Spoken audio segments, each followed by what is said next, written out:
All For right, sure. man. So after some back and forth drama and fuel added to the fire by the media, Lamar Jackson finally gets the well-deserved deal with the Baltimore Ravens, making him the highest paid player in the NFL. Six, how you feel about this whole situation and the reported deal Mhm. for Lamar Jackson and the Baltimore Ravens? Now, Lamar, he shocked the world back in March. You know what I'm saying? Whenever he said, "Hey, if you ain't gonna give me my bread, I want to be traded." You know what I'm saying? But Mhm. of course, the Ravens organization, John Harbaugh, they were like, they remain confident, of course, that Lamar Jackson was gonna come back, and mainly because what Lamar Jackson wanted was a match of Deshaun. Watson. Deshaun Watson's contract, where he got a fully guaranteed $230 million. Mhm. Crazy numbers, first of all. Especially with what he was Crazy dealing work. with. Exactly, especially with what he was dealing with the whole situation, right? So, but they kind of held strong. The Ravens organization did that. That's kind of like an outlier. Like, ain't nobody else touching that contract. Like, the Browns were wild for doing it, number one, but ain't nobody else gonna match that contract. Period. Fully guaranteed. Right. That was the first time that's ever happened in NFL history. So the fact that you want that is, number one, kind of crazy, but we want to keep you here, so we're gonna do what we need to do. What he got was a good contract, being, you know what I'm Mhm. saying, having 185 million guaranteed, 52 million a year. That's still amazing money. He's still the highest paid NFL player in the league. Mhm. So he didn't necessarily settle, and especially with him representing himself, that's crazy in its own right.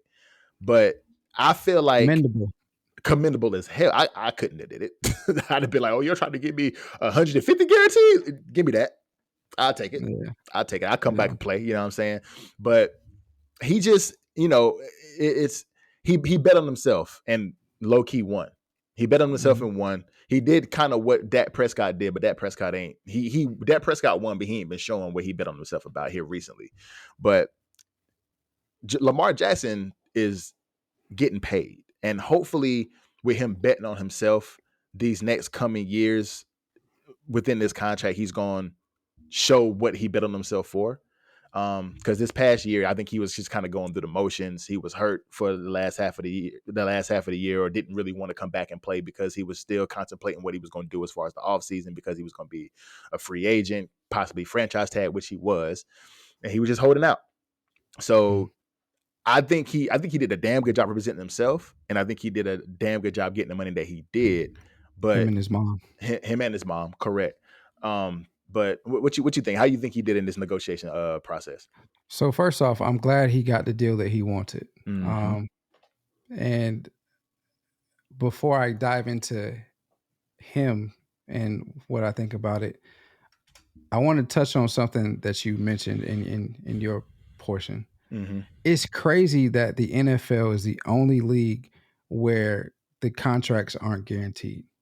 Baseball, Facts. they're guaranteed. Basketball, are guaranteed, and it's probably Facts. the most physical sport.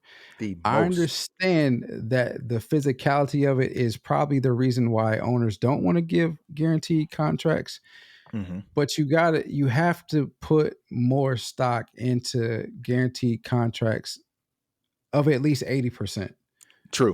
Like we're starting to see now, because these guys are putting their Their health, their life. life on the line, and for themselves, but more so for you, because you really benefit from it, Mm-hmm. um, more so than they do, Mm-hmm. and you can't even guarantee them their money as well as insurance once they're out the league.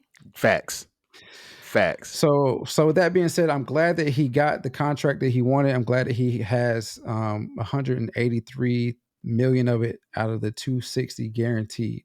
I'm super excited about that. Mm-hmm. Um, but the reason I'm excited about it is because of everything that he'd endured up until this point.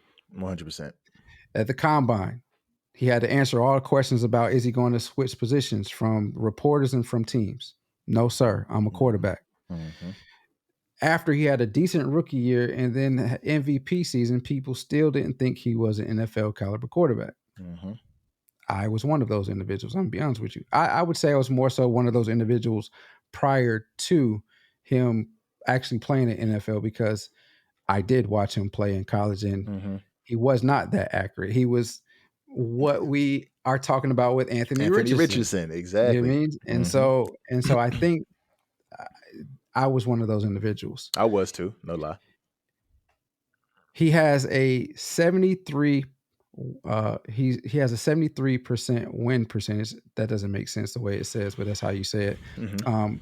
With little help at the skill position in Baltimore, and has also won league MVP. Mhm. He is now the highest paid after enduring, the things that we talked about earlier. He is now the highest paid quarterback in the league, or highest paid player in the league. I commend him for that. Mhm. I'm really, really, really glad that he got this deal, because what it says is, and I'm glad that he got it by himself, Right. with him and his mom, without having an agent. And I'll talk about that aspect of it here shortly. Mhm. But I'm glad that he got it by himself, because what it says is, know what you want, work to get it, and when the time comes for you to get it, you'll get it. And Facts. you don't need any help if you're betting on yourself, and if you truly believe what you want is what you deserve. Thank you for watching this video. If you've made it this far, please go ahead and subscribe to the channel, hit that like button, and hit the notification bell so you miss none of the content. Also, you can find us on all your streaming platforms wherever you find your podcast. I agree with that. I agree with that whole statement you just made, man, because he defied the odds when it came to him actually coming into the NFL. Because like D'Lo said, I was one of those guys who was like, yeah, he probably gonna be a receiver going into the league, or he might be a running back going into the league, but he's not going to be a quarterback. And that's kind of the same thing I was talking about Anthony Richardson, but that's just another conversation. But betting on yourself is hard to do. And he was able to leverage that a little bit because he has had such a good career up until this point, especially like you said, winning the MVP. If I'm not mistaken, I'm not 100% sure about it, but I think he won Rookie of the Year. I can't remember. I can't remember myself. I can check it. But he has had a relatively good career up until this point. So he had the leverage to bet on himself. He had the leverage to hold out. He had the leverage to say, I don't want the money that you're offering me right now. I want more. I want close to what Deshaun got. He had that leverage to do that. And Finished second. Second, okay. Who won it that year? Actually, continue. Okay, no doubt. But no doubt. But he didn't necessarily. Yes and no. He got what he wanted, but not really, because he wanted Deshaun Watson money. But I think a week and a half ago, Jalen Hurts signed his contract, and he didn't get the same money that Deshaun did. So I think that was kind of like a wake up call a little bit to say, okay, I might be tripping a little bit. So let's go back to the table. Let's see what you can actually offer me, and if it's close to what I want, I'll take it, type of thing. So that's why it came. That's why it came up some, so that way he kind of realized, okay, yeah, Deshaun Watson is an outlier as far as that contract. The Browns might have been bugging out, but if Jalen can get 190 guaranteed, I know I can get close to that at least. You know what I'm saying? And even that 190 guaranteed is a crazy amount of money, but it's nothing compared. I can't say it's nothing compared, because I ain't never seen $190 million in my life, but 230 guaranteed, like the Browns were like, I'm throwing the whole bag at this dude. The whole bag. You can have whatever you want. You can have, like T.I. said, you can have whatever you like, because we're gonna give you this money. we gonna give you this money. But it's still a crazy contract. Like I said, it made him the highest paid player in the NFL. So he didn't necessarily get what he wanted, but he came to a come to Jesus with himself, like, okay, I'm not gonna get that. So let me see what they're gonna offer me. But Russell Wilson didn't get that money. Kyler Murray didn't get that money. Shoot, even our boy, my homeboy, didn't get that bread, even though at the time his contract was crazy. But it's one of those things that you got to look at it and say, you bet on yourself and you won, dog. So go out there and ball out and get that money that you actually do deserve. Because I feel like he deserves what he got. And now I think the Ravens think he deserved what he got too. So it was really good for him. It was really good for him, for sure. Yeah, I can't find. He did not win Rookie of the Year, and I was getting to who won the Rookie of the Year that year, but it was 2018. I don't know who it was yet. But anyway, yeah. So I think the thing for me is, he was initially, everybody thought he was right to hold out for the money that he wanted to get. But then when the negotiations fell through and he, was saying, all right, well, then just trade me. I want to be traded. Mm-hmm. Everybody started to criticize him for not having an agent. But he held Fact. strong. He held strong and continued to, represent himself, continue to negotiate, him and his mom. And now he finally, broke through and got the contract that he wanted. And it's not to throw any shade at any agents out there or whatever, and also not to throw any shade at the media, although it is a little bit of shade to them. It does seem like they were, with reading the various articles and listening to the various outlets talk about this situation and why he needs an agent. It just seems like they were trying to help him get to the bag sooner. True. But like I said earlier, if you bet on yourself, you know what you want, and you have put out a good product, you don't need anybody to help you get in the ballpark of what you want. Yeah, agent may help you squeeze out more juice from that orange to get more money. But I mean, if you're in the relative ballpark, I don't need you to ask for more money, because all that means is I'm putting more money in your pocket as well. So, I feel like those the media and those that criticize him when he was in the nitty gritty of getting the contract done, they were telling him he needed an agent when negotiations fell through. But I never hear anybody tell a player that they need to fire an agent when Never. negotiations fall through. Never. So, and we're supposedly live in a country where you're supposed to pull yourself up by the bootstraps. That's what he was trying to do.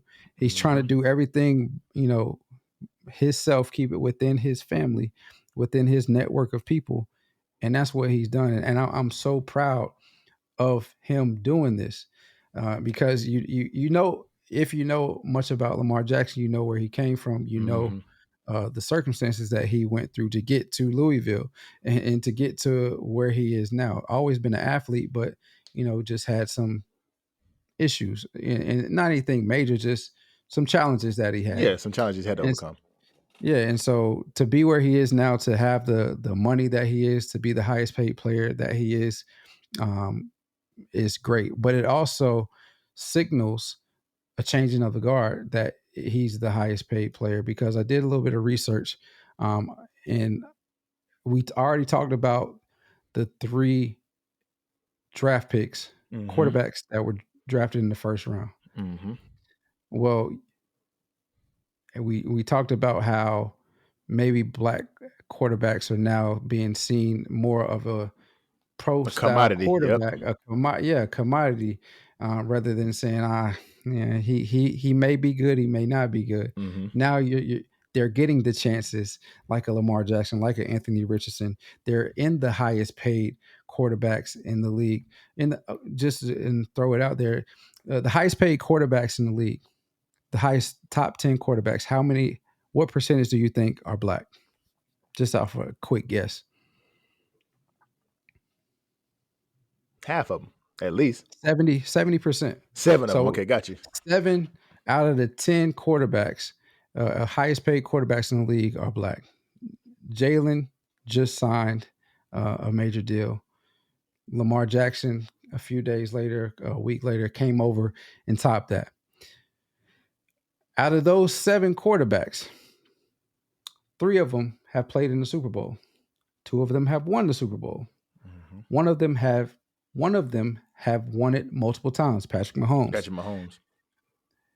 In the history of the NFL, and again, this is just going to the narrative of the perspective and the changing of the mindset of the NFL in the quarterback position. Mm-hmm. And in the history of the NFL, there's only happened 5 times where there's been a black quarterback that's been the league MVP.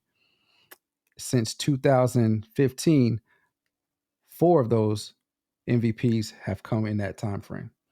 So Damn. you've had Patrick Mahomes win it twice, Cam Newton, Lamar Jackson. Mm-hmm. So it's definitely a changing of the guard, a change in the mindset when it comes to the quarterback in the NFL. It is. And it's a good feeling, because it says to everybody now, if you can play, if you can lead, you will have an opportunity to be whatever you want to be in the NFL. Not just, okay, you have this athletic ability. We're going to look at you at defensive back. We're going to look at you at receiver. We're going to look at you at running back. Oh, you can throw the ball. You've had some success in college as a quarterback. All right, you're going to get your opportunity. When you get your opportunity, you can excel, just as we've seen with the individuals that I've mentioned. 100%. And just to circle back around, Saquon Barkley won the offensive rookie of the year that year. Okay, that But makes sense. yeah, but it's amazing what he did in the time frame that he did it. And it's amazing that, like you said, those numbers are astounding that you brought up, as far as the 7 of the top 10 QBs in the league are black QBs. And it is definitely a change in the guard, because shoot, when we were coming up, it was maybe Mike Vick, Donovan McNabb. That was it, really. That was it, really. Honestly. Oh no, Dante Culpepper. Yep. Randall Cunningham was still he was playing kind a of little there. bit with the Vikings. Steve McNair was still in there a little bit with the Steve you know McNair, what I'm saying? Yeah, Steve McNair went to he went to Titans. The Titans. So he went to the Super Bowl with the Titans. He went to the Super Bowl with the Titans too. Yeah. So it was like 3 or 4 maybe that we can remember. Now you got like 10, half of the league is ran by black quarterbacks now. Yeah. And it's definitely a change in the guard, man, because they're understanding that the athletic ability mixed with that arm power and that accuracy is going to go crazy. And it's going to put butts in the seats. It's going to win you games, and it's going to be amazing for your organization. So shout out to Lamar Jackson, man. Shout out to Lamar Jackson for betting 100%. On himself, representing himself. And it's kind of a la what LeBron did, man. They kept it in the family, kept it in the circle of friends. And now his best friend is his agent. His, a lot of his other friends are like doing PR for him and things of that nature. So Lamar is following that path like that LeBron is doing. LeBron has had and is still having an amazing career. So if Lamar can do that same thing, hands down, he's gonna do his thing moving forward. So shout out to him, bro. Well,